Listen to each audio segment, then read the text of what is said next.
Captain America సిరీస్‌లో భాగంగా 4గో సిరీస్‌గా 'captain America brave new world' సినిమా ఫిబ్రవరి 14న ప్రేక్షకుల ముందుకొచ్చింది.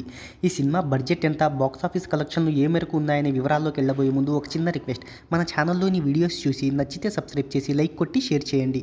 ఇక ఈ చిత్రానికి పాపులర్ టెక్నీషియన్స్, పెద్ద నటీనటులు, సాంకేతిక నిపుణులు, ప్రమోషన్ ఖర్చులు అన్నీ కలుపుకొని 1600 కోట్ల రూపాయలతో నిర్మించారు. ఇక ఈ మూవీకి మంచి రెస్పాన్స్‌తో పాటు మంచి పాజిటివ్ టాక్ రావడంతో అవెంజర్ 1 మూవీ కలెక్షన్లను అధిగమించింది.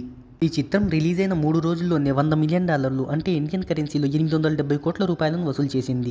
ఫిబ్రవరిలో రిలీజ్ అయిన చిత్రాల్లో అత్యధిక వసూళ్లు సాధించిన చిత్రంగా ఈ మూవీ నిలిచింది. ఇక ఈ మూవీ ఇండియాలో తొలి రోజు 4.5 కోట్లు, రెండో రోజు 4.15 కోట్లు, మూడో రోజు 4.5 కోట్లను వసూలు చేసింది. దాంతో ఈ చిత్రం 3 రోజుల్లో 13.15 కోట్లను వసూలు చేసింది. ఇక హిందీ వెర్షన్ విషయానికి వస్తే 4.5 కోట్లను వసూలు చేయగా, తెలుగు, తమిళ భాషల్లో పెద్దగా వసూళ్లు కాలేదని ట్రేడ్ వర్గాలు భావిస్తున్నాయి.